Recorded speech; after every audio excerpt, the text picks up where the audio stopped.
Day 356 of doing a LeetCode problem every day until I get a job.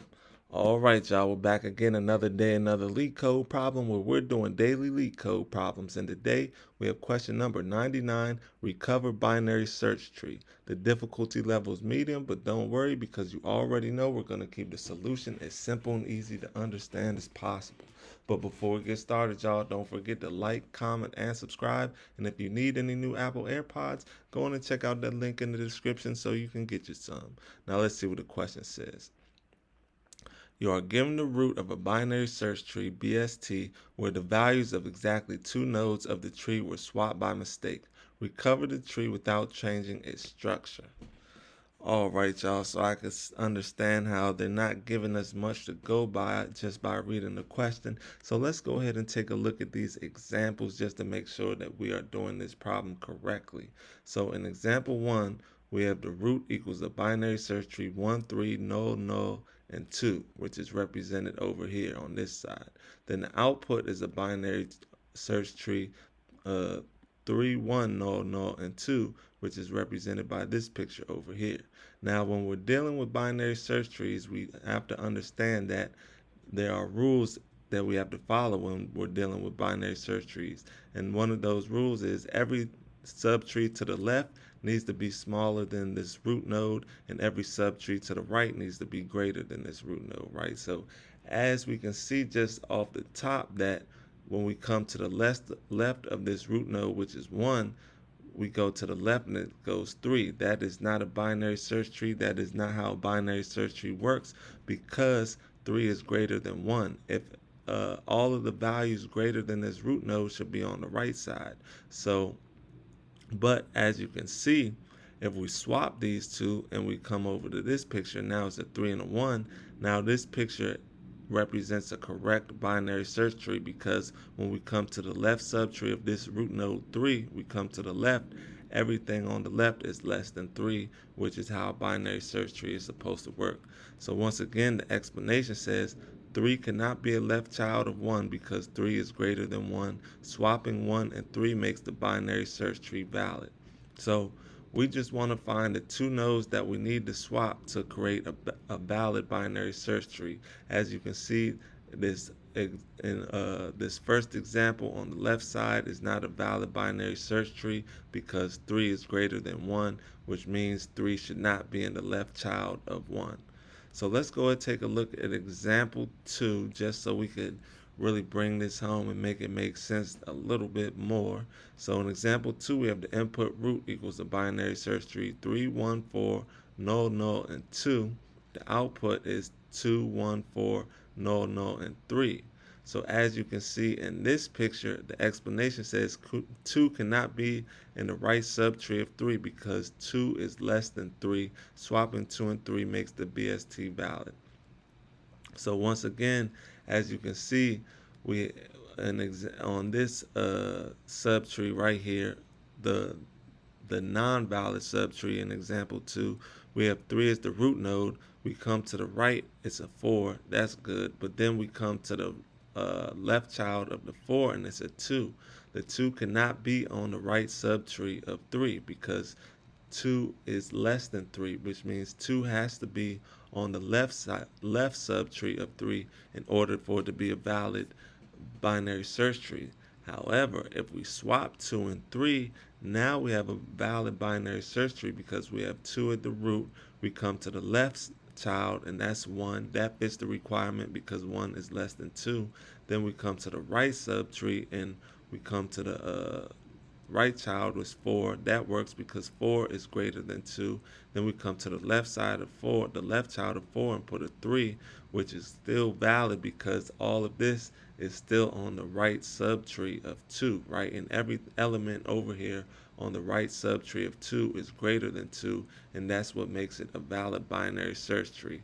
So we just swap the 2 and the 3 in this output, swap the 2 with the 3, and we get this, with this input, and then we get this output, which makes it a valid binary search tree.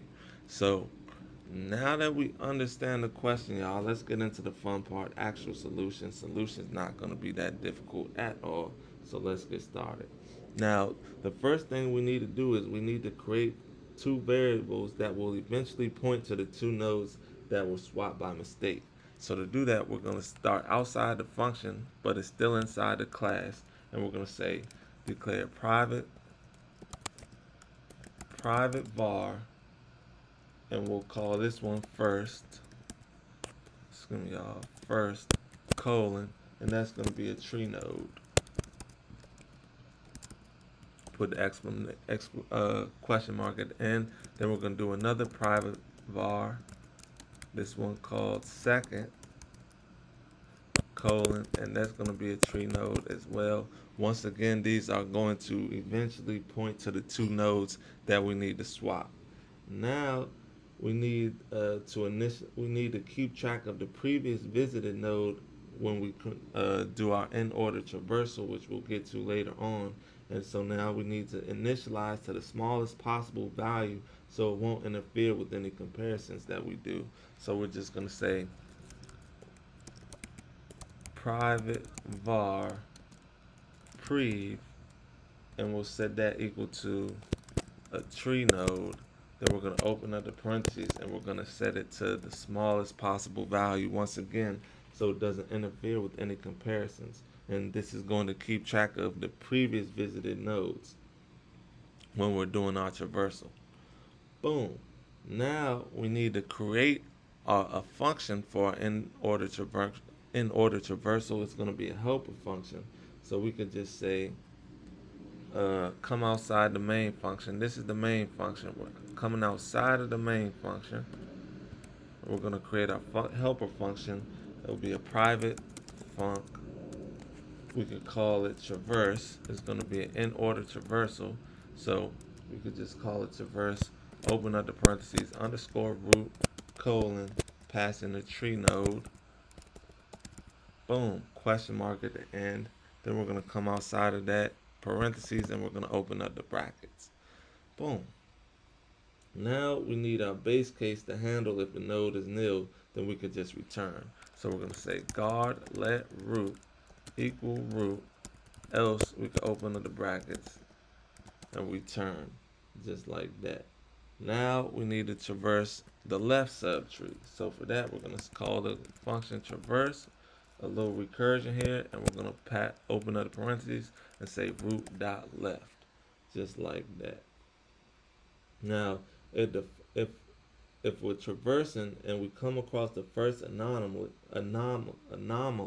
meaning we come across a value that might be greater than the root node on the left subtree, or we come across something that's not right in the binary search tree, then we need to record the first node, which will be to let us know this is the first node that should be swapped, right? So once again, if we're traversing through our binary search tree and we come across a node that does not fit the requirements of a binary search tree, such as something like this where the 2 is on the right subtree of 3, then we need to mark, or we need to record this 2 so that we know that 2 is going to be a number that we will have to swap. So for this, we're going to say if first equals nil, comma prev dot val is greater than or equal to root dot val, then we're going to open up the brackets and we're going to say first equals prev, just like that. Now if we keep going and we come across the second anomaly, or the continuation of the first, then we need to record that second node again, right? So we already recorded the first anomaly. We need to record the second anomaly so we know that these are the two nodes that need to be swapped. So for that, we're going to say if first does not equal nil, comma prev dot val is greater than or equal to root dot val. We're going to open up the bracket. This time we're going to say second equals root. Boom, just like that. So now we need to update the previous node to the current node. So we could come underneath this and we could say prev equals root. And then we need to traverse the right subtree. So for that, we could say traverse, open under parentheses, root dot right, just like that. But we're not done yet. We're done with the helper function, but we still need to call the helper function in the main function. So we're going to come back up here to the main function, and we are going to perform our in order traversal to find the two nodes that are in the wrong order. So for that, we just say traverse, which is the name of our helper function. Then we just pass in root. Boom. Now, if both nodes are found, we need to swap their values to fix the tree. So we could come underneath this, and we're going to say guard let first equal first, comma, let second equals second. Else we can open up the brackets and return. Then we come down here and we need to say let TMP equal first dot val. Then we need to say first dot val equals second dot val. And then we come down here and we say second dot val equals TMP. Boom. Now we done swapped them all, and now let's run it and make sure it runs. Oh, network error. Sorry, y'all. Let's run it again. My bad, y'all. Let me see. Okay, hold on, y'all. Hold on. Let me just copy and paste this so it's still there after we refresh the page. Let me refresh the page. Let's see. All right, y'all. We're back. Let's run it. Let's run it. And it's accepted, y'all. So let's go ahead and submit it. Make sure it stays accepted after we submit it. Let's see. Oh, look at that, y'all. 3 milliseconds beats 36.84% of users. We could get those numbers up. We will get those numbers up as we continue down our LeetCode journey. Right now, we just want to be able to solve the problem that is presented to us. And I feel like this is a good, simple, and easy to understand solution for that. So with that being said, make sure you get one more look at the code. This is the main function right here and all the variables. Then boom, this is the second function. Yep, this is the second helper function right here. And yeah, y'all, I hope y'all learned something today, and I hope to see y'all here tomorrow for another day, another LeetCode problem. See y'all then.